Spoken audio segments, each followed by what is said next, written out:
ಆತ್ಮೀಯರೇ ನಮಸ್ಕಾರ. ದೇವರಾಜು ಶಿವಪುರ ಯೂಟ್ಯೂಬ್ ಚಾನಲ್ಗೆ ಸ್ವಾಗತ. ಈ ಒಂದು ವಿಡಿಯೋದಲ್ಲಿ 6ನೇ ತರಗತಿ ಗಣಿತ ಪ್ರಕಾಶ ಭಾಗ 2 ರಚನೆಗಳೊಂದಿಗೆ ಆಟಕ್ಕೆ ಸಂಬಂಧಪಟ್ಟಂತಹ ಪುಟ ಸಂಖ್ಯೆ 72ರಲ್ಲಿ ಇರ್ತಕ್ಕಂಥ ತಾವು ಗಮನಿಸ್ತಾ ಇದ್ದೀರಿ ರಂಧ್ರವಿರುವ ಚೌಕ ಅಂತೇಳಿ. ನೋಡಿ, ಇಲ್ಲೊಂದು ಚೌಕವನ್ನು ಕೊಟ್ಟವನೇ, ಅದರೊಳಗಡೆ ಒಂದು ವೃತ್ತವನ್ನು ಕೊಟ್ಟಿದ್ದಾನೆ. ವೃತ್ತಾಕಾರದ ರಂಧ್ರದ ಕೇಂದ್ರ ಮತ್ತು ಚೌಕದ ಕೇಂದ್ರ ಒಂದೇ ಆಗಿದೆ ಎಂಬುದನ್ನು ಗಮನಿಸಿ. ಸುಳುಹು: ವೃತ್ತ ಕೇಂದ್ರವು ಎಲ್ಲಿರಬೇಕೆಂದು ಆಲೋಚಿಸಿ ಅಂತ ಹೇಳಿ. ಅಂದರೆ ಒಂದು ಚೌಕದ ಕೇಂದ್ರ ಮತ್ತು ವೃತ್ತ ಕೇಂದ್ರ ಎರಡೂ ಕೂಡ ಒಂದೇ ಆಗಿರೋ ರೀತಿಯಲ್ಲಿ ನಾವು ಚೌಕ ಮತ್ತು ಅದರೊಳಗಡೆ ಒಂದು ವೃತ್ತವನ್ನು ರಚನೆ ಮಾಡಬೇಕು. ಯಾವ್ಯಾವ ಹಂತಗಳನ್ನು ನಾವು ಫಾಲೋ ಮಾಡಬೇಕು ಅಂತಕ್ಕಂಥದ್ದನ್ನು ನೋಡ್ತಾ ಹೋಗೋಣ.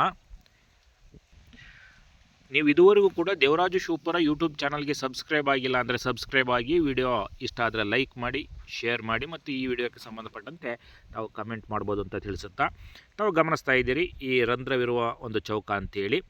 ಇಲ್ಲಿ ಇದಕ್ಕೆ ಸಂಬಂಧಪಟ್ಟಂತೆ ನಾವು ಯಾವ ರೀತಿ ಮಾಡ್ತಕ್ಕಂಥದ್ದು ನೋಡಿ. ಮೊದಲಿಗೆ ಆತ್ಮೀಯರೇ, ಒಂದು ಚೌಕವನ್ನು ರಚನೆ ಮಾಡ್ಕೋಬೇಕು. ಚೌಕವನ್ನು ಯಾವ ರೀತಿ ರಚನೆ ಮಾಡ್ತೀರಿ? AB = 5 ಸೆಂಟಿಮೀಟರ್ ಇರುವಂತೆ ಒಂದು ರೇಖಾಖಂಡವನ್ನು ಎಳಿತೀರಿ. ಮತ್ತು ಎ ಬಿಂದು ಮತ್ತು ಬಿ ಬಿಂದುವಿನಲ್ಲಿ ಕೋನಮಾಪಕವನ್ನು ಇಟ್ಟುಕೊಂಡು ಒಂದು ಲಂಬ ರೇಖೆಯನ್ನು ಎಳಿತೀವಿ. ಲಂಬ ರೇಖೆ ಅಂದರೆ ಈ ಎ ಬಿಂದುವಿನಲ್ಲಿ ಕೋನಮಾಪಕ ಹಿಂಗೆ ಇಟ್ಕೊಂತೀವಿ, 90 ಡಿಗ್ರಿ ಗುರುತು ಮಾಡಿ ಒಂದು ಲಂಬ ರೇಖೆಯನ್ನು ಎಳಿತೀವಿ. ನಂತರ ಬಿ ಬಿಂದುವಿಗೂ ಕೂಡ ಕೋನಮಾಪಕವನ್ನು ಇಟ್ಕೊಂಡು ಒಂದು ಲಂಬ ರೇಖೆಯನ್ನು ಎಳಿತೀವಿ. ಎಳೆದ ನಂತರದಲ್ಲಿ ಅಳತೆ ಪಟ್ಟಿಯ ಸಹಾಯದಿಂದ 5 ಸೆಂಟಿಮೀಟರ್ ಅಂತರದಲ್ಲಿ ಗುರುತು ಮಾಡ್ತೀವಿ. ನಂತರ ಇವಕ್ಕೆ ಹೆಸರು ಕೊಡ್ತೀವಿ P ಮತ್ತು Q ಅಂತೇಳಿ. PQ ಅನ್ನು ಸೇರಿಸ್ತೀವಿ. ತಾವು ಗಮನಿಸ್ತಾ ಇದ್ದೀರಿ ಅಂತ ಒಂದು ನಾನು ಆಗಲೇ ಹೇಳಿದೆ, ರೂಲರ್ ಬಳಸಿ ಅಂದರೆ ಸ್ಕೇಲು 5 ಸೆಂಟಿಮೀಟರ್ಗೆ ಸಮಾನವಾದ AB ರೇಖೆಯನ್ನು ಎಳೆಯಿರಿ. ಪ್ರೊಟ್ರಾಕ್ಟರನ್ನು ಬಳಸಿ A ಮತ್ತು B ನಲ್ಲಿ ಲಂಬ ರೇಖೆಗಳನ್ನು ಎಳೆಯಿರಿ. ಅಳತೆ ಪಟ್ಟಿಯನ್ನು ಬಳಸಿ A ನಲ್ಲಿ ಲಂಬ ರೇಖೆ ಮೇಲೆ P ಬಿಂದುವನ್ನು ಗುರುತಿಸಿ, ಅಂದರೆ AP = 5 ಸೆಂಟಿಮೀಟರ್. ರೂಲರ್ ಬಳಸಿ B ನಲ್ಲಿ ಲಂಬ ರೇಖೆ ಮೇಲೆ Q ಬಿಂದುವನ್ನು ಗುರುತಿಸಿ, ಅಂದರೆ BQ = 5 ಸೆಂಟಿಮೀಟರ್. ರೂಲರ್ ಬಳಸಿ P ಮತ್ತು Q ಸೇರಿಸಿ P ಮತ್ತು Q ಮೇಲಿನ ರೇಖೆಗಳನ್ನು ಅಳಿಸಿ ಹಾಕಿ. ಅಂದರೆ ಇಲ್ಲಿ ನಾವು ಈ ಲಂಬ ರೇಖೆಯನ್ನು ಎಳಿತಕ್ಕಂಥ ಒಂದು ಸಂದರ್ಭದಲ್ಲಿ ಮೇಲ್ಭಾಗಕ್ಕೆ ಎಕ್ಸ್ಟೆಂಡ್ ಆಗಿರುತ್ತೆ. ಈ ಮೇಲ್ಭಾಗದನ್ನು ಇದನ್ನು ಅಳಿಸಿ ಹಾಕಿ ಅಂತೇಳಿ ಆವಾಗ ಒಂದು ನಮಗೆ 5 ಸೆಂಟಿಮೀಟರ್ ಬಾಹುವಿನ ಅಳತೆ ಹೊಂದಿರತಕ್ಕಂಥ ಒಂದು ಚೌಕ ನಮಗೆ ಲಭ್ಯ ಆಗುತ್ತೆ. ಇದು ಚೌಕವನ್ನು ಮತ್ತು ಆಯತವನ್ನು ರಚನೆ ಮಾಡ್ತಕ್ಕಂಥದ್ದನ್ನು ಇಂದಿನ ಸಾಕಷ್ಟು ವಿಡಿಯೋಗಳಲ್ಲಿ ನೋಡಿದ್ದೇವೆ ಮತ್ತು ನಾನು ತಿಳಿಸಿದ್ದೇನೆ ಕೂಡ. ಈಗ ಎರಡನೇ ಹಂತ ಏನು? ಒಂದು ರೂಲರ್ ಬಳಸಿ AQ ಮತ್ತು BP ಕರ್ಣಗಳನ್ನು ಎಳೆಯಿರಿ. ಕರ್ಣಗಳು C ನಲ್ಲಿ ಛೇದಿಸಲಿ. ಈ ಬಿಂದುವು ABQP ಚೌಕದ ಕೇಂದ್ರವಾಗಿದೆ. AQ ಮತ್ತು BP ಕರ್ಣಗಳನ್ನು ಅಳಿಸಿ ಹಾಕಿ ಅಂತ. ಮೊದಲಿಗೆ ತಾವು ಏನು ಮಾಡಬೇಕು ನೋಡಿ, ಚೌಕನ ರಚನೆ ಆಯಿತು. ಚೌಕ ರಚನೆ ಆದ ನಂತರದಲ್ಲಿ ನೋಡಿ, ಇದು A, ಇದು B, ಇದು Q, ಇದು P. AQ ಕರ್ಣ, PB ಅಥವಾ BP ಕರ್ಣ, ಈ ಕರ್ಣಗಳನ್ನು ಎಳಿಸ್ತೀವಿ. ಈ ಎರಡೂ ಕರ್ಣಗಳು ಎಲ್ಲಿ ಇಂಟರ್ಸೆಕ್ಟ್ ಆಗ್ತವೋ ಆ ಬಿಂದುವನ್ನು C ಅಂತೇಳಿ ಗುರುತಿಸ್ತೀವಿ. ಮತ್ತು ಈ C ಬಿಂದು ಏನಿದೆ ಇದು ABQP ಚೌಕದ ಒಂದು ಕೇಂದ್ರ ಬಿಂದು ಆಗಿದೆ. ನಂತರ ಈ C ಬಿಂದುವನ್ನು ಅಂದರೆ AQ ಮತ್ತು BP ಕರ್ಣಗಳು ಏನು ಇಂಟರ್ಸೆಕ್ಟ್ ಆಗಿದೆ ಅಂದರೆ ಛೇದಿಸಿದವೆ, ಆ ಛೇದಿಸಿರ್ತಕ್ಕಂಥ ಬಿಂದುವನ್ನು C ಅಂತೇಳಿ ಗುರುತಿಸ್ತೀವಿ. ನಂತರದಲ್ಲಿ ಈ ಕರ್ಣಗಳನ್ನು ಅಳಿಸಿ ಹಾಕ್ತೀವಿ. ಕರ್ಣಗಳನ್ನು ಅಳಿಸಿ ಹಾಕಿದ ನಂತರದಲ್ಲಿ ಈ ರೀತಿಯ ಒಂದು C ಬಿಂದು ನಮಗೆ ಉಳ್ಕೊಳುತ್ತೆ. ಓಕೆನಾ? ಹಂತ 3 ಏನು ಮಾಡ್ತೀವಿ ನೋಡಿ. ಈ ಕೇಂದ್ರವು C ನಲ್ಲಿದ್ದು 1.5 ಸೆಂಟಿಮೀಟರ್ ತ್ರಿಜ್ಯದೊಂದಿಗೆ ನಾವು ಅಳತೆಯ ಕೈವಾರವನ್ನು ಬಳಸಿ ವೃತ್ತವನ್ನು ಎಳೆಯಿರಿ. ಇಲ್ಲಿ ಮಿಸ್ ಆಗಿದೆ. ಕೈವಾರವನ್ನು ಬಳಸಿ ಒಂದು ವೃತ್ತ ಕೇಂದ್ರವನ್ನು ಎಳಿಬೇಕು. ಅಂದರೆ Cಯನ್ನು ವೃತ್ತ ಕೇಂದ್ರವಾಗಿಟ್ಟುಕೊಂಡು ಕೈವಾರದಲ್ಲಿ 1.5 ಸೆಂಟಿಮೀಟರ್ ರೇಡಿಯಸ್ ಅಂದರೆ ತ್ರಿಜ್ಯವನ್ನು ಇಟ್ಟುಕೊಂಡು ಒಂದು ವೃತ್ತವನ್ನು ರಚನೆಯನ್ನು ಮಾಡ್ತೀವಿ. ನೋಡಿ, ಈ ರೀತಿ ಹಂತ 3ರಲ್ಲಿ ರಂಧ್ರವಿರುವ ಚೌಕ ನಮಗೆ ಸಿಗುತ್ತೆ. ಅಂದರೆ ರಂಧ್ರವಿರುವ ಚೌಕ ಅಂತಂದರೆ ಚೌಕ ಮತ್ತು ವೃತ್ತ ಇವೆರಡರ ವೃತ್ತ ಕೇಂದ್ರವೂ ಕೂಡ ಒಂದೇ ಆಗಿರುವ ರೀತಿಯಲ್ಲಿ ನಾವು ಈ ಒಂದು ಚೌಕ ಮತ್ತು ವೃತ್ತವನ್ನು ರಚನೆ ಮಾಡಬೇಕಾಗಿದೆ.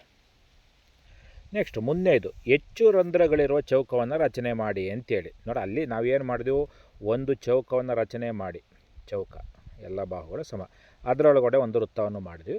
ಸೊ ಚೌಕದ ಕೇಂದ್ರ ಮತ್ತು ವೃತ್ತದ ಕೇಂದ್ರ ಎರಡೂ ಕೂಡ ಒಂದೇ ಆಗಿರೋ ರೀತಿಯಲ್ಲಿ ಇಲ್ಲಿ ಒಂದು ದೊಡ್ಡ ಚೌಕವನ್ನು ರಚನೆ ಮಾಡಿ ಅದರೊಳಗಡೆ 4 ಭಾಗಗಳನ್ನಾಗಿ ಮಾಡಿ 4 ವೃತ್ತಗಳನ್ನು ರಚನೆ ಮಾಡಿ ಆಯಾ ವೃತ್ತಗಳ ಮತ್ತು ಆಯಾ ಚೌಕಗಳ ವೃತ್ತ ಕೇಂದ್ರ ಒಂದೇ ಆಗಿರೋ ರೀತಿಯಲ್ಲಿ ನಾವು ರಚನೆ ಮಾಡಬೇಕಾಗಿದೆ. ಹೇಗೆ ಅಂತೇಳಿ ನೋಡ್ತಾ ಹೋಗೋಣ. ಆತ್ಮೀಯರೇ, ನೀವು ದೇವರಾಜು ಶೂಪ್ರ ಯೂಟ್ಯೂಬ್ ಚಾನಲ್ಗೆ ಸಬ್ಸ್ಕ್ರೈಬ್ ಆಗಿಲ್ಲ ಅಂದರೆ ಸಬ್ಸ್ಕ್ರೈಬ್ ಆಗಿ, ವಿಡಿಯೋ ಇಷ್ಟ ಆದರೆ ಲೈಕ್ ಮಾಡಿ ಮತ್ತು ಇದರ ಲಿಂಕನ್ನು ನಿಮ್ಮ ವಿದ್ಯಾರ್ಥಿಗಳಿಗೆ ಮತ್ತು ಸ್ನೇಹಿತರಿಗೆ ಶೇರ್ ಮಾಡಿ. ನೋಡಿ, ಈಗ ನೆಕ್ಸ್ಟು ಹೆಚ್ಚು ರಂಧ್ರಗಳಿರುವ ಚೌಕ. ಈ ರೀತಿ ನಾವು ಒಂದು ಚೌಕವನ್ನು ರಚನೆಯನ್ನು ಮಾಡಬೇಕಾಗಿದೆ. ಯಾವ ರೀತಿಯ ಹಂತಗಳನ್ನು ನಾವು ಫಾಲೋ ಮಾಡಬೇಕು ಅಂತಕ್ಕಂಥದ್ದನ್ನು ಈ ವಿಡಿಯೋದಲ್ಲಿ ನೋಡ್ತಾ ಹೋಗೋಣ. ನೋಡಿ, ನಾವು ಅಳತೆ ಪಟ್ಟಿ ಅಥವಾ ಸ್ಕೇಲನ್ನು ಬಳಸಿ 8 ಸೆಂಟಿಮೀಟರ್ಗೆ ಸಮಾನವಾದ ಎ ಬಿ ರೇಖೆಯನ್ನು ಎಳೆಯಿರಿ.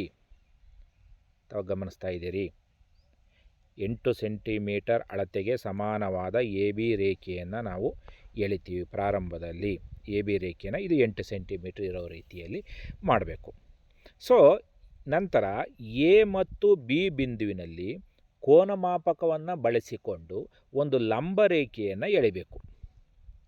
ಲಂಬ ರೇಖೆ ಅಂದರೆ ಎ ಬಿಂದುವಿನಲ್ಲಿ ಕೋನಮಾಪಕವನ್ನು ಇಟ್ಟುಕೊಂಡು 90 ಡಿಗ್ರಿ ಏನಿದೆ ಅಲ್ಲಿ ಮಾರ್ಕ್ ಮಾಡ್ತೀರಿ. ಬಿ ಬಿಂದುವಿನಲ್ಲಿ ಕೋನಮಾಪಕವನ್ನು ಇಟ್ಟುಕೊಂಡು 90 ಡಿಗ್ರಿಯ ಅಳತೆಯಲ್ಲಿ ನಾವು ಒಂದು ಮಾರ್ಕ್ ಮಾಡ್ತೀವಿ. ನಂತರ ಅಳತೆ ಪಟ್ಟಿ ಸಹಾಯದಿಂದ ಎ ಬಿಂದುವಿನಿಂದ ಒಂದು ಲಂಬ ರೇಖೆಯನ್ನು ಎಳಿತೀವಿ. ಒಂದಷ್ಟು ದೊಡ್ಡದಾಗಿಯೇ ಲಂಬ ರೇಖೆಯನ್ನು ಪ್ರಾರಂಭದಲ್ಲಿ ಎಳಿತೀವಿ. ಈ ರೀತಿ ಎ ಮತ್ತು ಬಿ ಅಂದರೆ ಕೋನಮಾಪಕ ಬಳಸಿದ ನಂತರದಲ್ಲಿ ಗುರುತು ಮಾಡಿದ ನಂತರ ಈ ರೀತಿ ಒಂದಷ್ಟು ಉದ್ದವಾಗಿ ಲಂಬ ರೇಖೆಯನ್ನು ಎಳಿತೀವಿ. ಲಂಬ ರೇಖೆಯನ್ನು ಎಳೆದ ನಂತರ ಎ ಮತ್ತು ಬಿನಲ್ಲಿ ಲಂಬ ರೇಖೆಗಳನ್ನು ಎಳೆಯಿರಿ. ರೂಲರ್ ಬಳಸಿ ಎನಲ್ಲಿ ಲಂಬ ರೇಖೆಯ ಮೇಲೆ ಪಿ ಬಿಂದುವನ್ನು ಗುರುತಿಸಿ. ಏನು ಲಂಬ ರೇಖೆಯನ್ನು ಎಳಿತೀವಲ್ಲ, ಎಳೆದ ನಂತರದಲ್ಲಿ ಪಿ ಬಿಂದುವನ್ನು ಗುರುತಿಸಬೇಕು. ಅದು ಎಷ್ಟಿರಬೇಕು, A P is equal to 8 centimetre. ಗಮನಿಸ್ತಾ ಇದ್ದೀರಿ, A P is equal to 8 centimetre ಅಂತರದಲ್ಲಿ ಅಳತೆ ಪಟ್ಟಿಯನ್ನು ಬಳಸಿಕೊಂಡು ಪಿ ಬಿಂದುವನ್ನು ಗುರುತಿಸ್ತೀರಿ. ನಂತರ B Q is equal to 8 centimetre ಇರುವಂತೆ ಈ ಒಂದು ಲಂಬ ರೇಖೆಯ ಮೇಲೆ 8 ಸೆಂಟಿಮೀಟರ್ ಅಂತರದಲ್ಲಿ ಕ್ಯೂ ಬಿಂದುವನ್ನು ಗುರುತಿಸ್ತೀರಿ. ನಂತರ ಪಿ ಮತ್ತು ಕ್ಯೂ ಈ ಎರಡು ಬಿಂದುಗಳನ್ನು ಸೇರಿಸ್ತೀವಿ. ಆಗ ನಮಗೆ ಎ ಬಿ ಕ್ಯೂ ಪಿ ಒಂದು ಚೌಕ ದೊರೆಯುತ್ತೆ. ಈ ಎಲ್ಲ ಚೌಕಗಳ ಬಾಹುಗಳ ಅಳತೆ 8 ಸೆಂಟಿಮೀಟರ್ ಇರುತ್ತದೆ. ಓಕೆನಾ. ಈಗ ನಮಗೆ ಚೌಕ ರಚನೆ ಆಯಿತು. ಈಗ ಸಾಕಷ್ಟು ವಿಡಿಯೋಸ್ಗಳಲ್ಲಿ ಈ ಚೌಕದ ರಚನೆ ಬಗ್ಗೆ ಹೇಳಿದ್ದೇವೆ, ತಾವು ಅಲ್ಲಿ ಇನ್ನೊಮ್ಮೆ ನೋಡ್ಬೋದು. ನಂತರ ಮುಂದಿನ ಹಂತ ಇರತಕ್ಕಂಥದ್ದು ಏನಪ್ಪ, ತಾವು ಗಮನಿಸ್ತಾ ಇದ್ದೀರಿ, ರೂಲರ್ ಬಳಸಿ A C is equal to 4 centimetre. ನೋಡಿ, ಅಳತೆ ಪಟ್ಟಿಯನ್ನು ತೆಗೆದುಕೊಂಡು A C is equal to 4 centimetre ಅಂದರೆ A B is equal to 8 centimetre ಇರೋದರಿಂದ 4 ಸೆಂಟಿಮೀಟರ್ ಹಂತದಲ್ಲಿ ಸಿ ಬಿಂದುವನ್ನು ಗುರುತಿಸ್ತೀವಿ. ಆಗ B C is also a 4 centimetre. B ಸಿನೂ ಕೂಡ 4 ಸೆಂಟಿಮೀಟರೇ ಇರುತ್ತೆ. ಓಕೆನಾ. Next B D is equal to 4 centimetre. ನೋಡಿ ಇಲ್ಲಿ B D is equal to 4 centimetre. ಯಾಕೆಂದರೆ ಬಿ ಕ್ಯೂ 8 ಸೆಂಟಿಮೀಟರ್ ಇರೋದ್ರಿಂದ ಬಿ ಡಿ 4 ಸೆಂಟಿಮೀಟರ್ನಲ್ಲಿ ಡಿ ಬಿಂದುವನ್ನು ಗುರುತಿಸಿದರೆ ಆಗ ಕ್ಯೂ ಡಿ ಅಥವಾ ಡಿ ಕ್ಯೂ ಎರಡೂ ಕೂಡ 4 ಸೆಂಟಿಮೀಟ್ರ್ ಇರುತ್ತದೆ. ಮತ್ತು P F is equal to 4 centimetre. ನೋಡಿ, P F is equal to 4 centimetre ಗುರ್ತು ಮಾಡಿದ್ವಿ. ನಂತರ P E is equal to 4 centimetre ಅಂದರೆ 4 ಸೆಂಟಿಮೀಟರ್ ಪಿ ಕ್ಯೂ ಮೇಲೆ 4 ಸೆಂಟಿಮೀಟರ್ ಅಂತರದಲ್ಲಿ ಈ ಬಿಂದುವನ್ನು ಗುರುತಿಸ್ತೀವಿ. ನಂತರ ನಾವು ಏನು ಮಾಡ್ತೀವಿ, ತಾವು ಗಮನಿಸ್ತಾ ಇದ್ದೀರಿ, ಸಿ ಇ ಮತ್ತು ಎಫ್ ಡಿ ಅಥವಾ ಡಿ ಎಫ್ ಏನಾರು ಹೇಳ್ಬೋದು. ಸಿ ಇ ಅಂತಲಾರು ಓದ್ಬೋದು, ಇ ಸಿ ಅಂತಲಾರು ಓದ್ಬೋದು, ಡಿ ಎಫ್ ಅಂತ ಬೇಕಾದ್ರೂ ಓದ್ಬೋದು, ಎಫ್ ಡಿ ಅಂತ ಬೇಕಾದ್ರೂ ಓದ್ಬೋದು. ಈ ಎರಡು ಹಾರಿಜಾಂಟಲ್ ಮತ್ತು ವರ್ಟಿಕಲ್ ಅಡ್ಡರೇಖೆ ಮತ್ತು ಲಂಬರೇಖೆಯನ್ನು ಎಳಿತೀವಿ.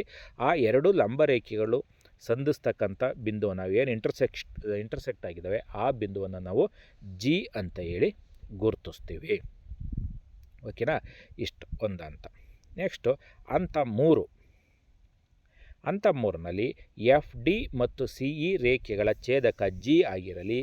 A C G F, C B D G ಮತ್ತು ಡಿ ಕ್ಯೂ ಇ ಜಿ ಮತ್ತು ಜಿ ಇ ಪಿ ಎಫ್ ಚೌಕಗಳ ಕೇಂದ್ರಗಳನ್ನು ಅವುಗಳ ಕರ್ಣಗಳನ್ನು ಸೇರಿಸುವ ಮೂಲಕ ಕಂಡು ಹಿಡಿಯಿರಿ. ನೋಡಿ, ನೋಡಿ ಮೊದಲು ಚೌಕಗಳನ್ನು ನೋಡಿ. ಎ ಸಿ ಜಿ ಎಫ್ ಚೌಕ, ಸಿ ಬಿ ಡಿ ಜಿ ಚೌಕ, ನಂತರ ಜಿ ಡಿ ಕ್ಯೂ ಇ ಚೌಕ, ಎಫ್ ಜಿ ಇ ಪಿ ಚೌಕ. ಇದನ್ನು ಓದ್ಬೇಕಾದ್ರೆ ನಾವು ಎಫ್ ಜಿ ಇ ಪಿ ಅಂತ ಬೇಕಾದ್ರೂ ಓದ್ತೀವಿ, ಅಥವಾ ಎಫ್ ಪಿ ಇ ಜಿ, ಇದೆಲ್ಲನೂ ಕೂಡ ಇಂದಿನ ವಿಡಿಯೋಸ್ಗಳಲ್ಲಿ ಹೇಳಿದೆ. ಈ 4 ಚೌಕಗಳಾಗಿದೆ. ಈ ಚೌಕಗಳ ಕೇಂದ್ರ ಬಿಂದುವನ್ನು ಹೆಂಗೆ ನಾವು ಗುರುತಿಸ್ತೀವಿ, ನಾವು ಇಂದಿನ ವಿಡಿಯೋದಲ್ಲಿ ನೋಡಿದ್ದೀವಿ. ಈಗ for example A C G F ಚೌಕವನ್ನು ತೆಗೆದುಕೊಂಡ್ರೆ ಅದಕ್ಕೆ ನಾವು ಕರ್ಣಗಳನ್ನು ಎಳಿತಾ ಹೋಗೋಣ. C F Karna, A G Karna ಅಲ್ವಾ. ಈ 2 ಕರ್ಣಗಳು ಡಯಾಗ್ನಲ್ಸ್ಗಳು ಈ ಬಿಂದುವಿನಲ್ಲಿ ಏನಾಗಿ ಇಂಟರ್ಸೆಕ್ಟ್ ಆಗಿದೆ, ಛೇದಿಸಿದ್ದೇವೆ. ಸೊ ಈಗ next C B D G ಚೌಕಕ್ಕೆ ಕರ್ಣಗಳನ್ನ ಎಳಿತೀವಿ. ಸಿ ಡಿ ಕರ್ಣ, ಬಿ ಜಿ ಕರ್ಣ ಅದು ಈ ಬಿಂದುವಿನಲ್ಲಿ ಛೇದಿಸಿವೆ. ಮುಂದಿನ ಚೌಕ ಜಿ ಡಿ ಕ್ಯೂ ಇ ಚೌಕ. ಈ ಚೌಕಗಳಿಗೆ ನಾನು ಕರ್ಣವನ್ನು ಎಳಿತೀನಿ. ಜಿ ಕ್ಯೂ ಕರ್ಣ, ಡಿ ಇ ಕರ್ಣ. Next F G E P, F G E P ಕರ್ಣ ಅಲ್ಲ ಚೌಕ. ಈ ಚೌಕಕ್ಕೆ ನಾವು ಎಫ್ ಇ ಕರ್ಣ, ಜಿ ಪಿ ಕರ್ಣಗಳನ್ನು ಎಳಿತೀವಿ. ಆ ಎಲ್ಲ ಕರ್ಣಗಳು ಸಂಧಿಸ್ತಕ್ಕಂಥ ಬಿಂದುಗಳನ್ನು ನಾವು ಮಾರ್ಕ್ ಮಾಡ್ತೀವಿ.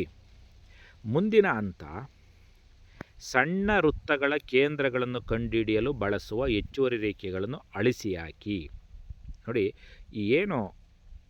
ನೋಡಿ ಈ ಕೇಂದ್ರಗಳನ್ನು ನಾವು ಕಂಡುಹಿಡಿಯೋದಕ್ಕೋಸ್ಕರ ಕರ್ಣಗಳನ್ನು ಎಳೆದಿದ್ವಿ. ಈ ಕರ್ಣಗಳನ್ನು ಎಳೆದಾಗ ನಮಗೆ ಅದರ ಕೇಂದ್ರ ಬಿಂದು ಸಿಗ್ತಾ ಹೋಯಿತು. ಆ ಕೇಂದ್ರ ಬಿಂದುವನ್ನು ಉಳಿಸಿಕೊಂಡು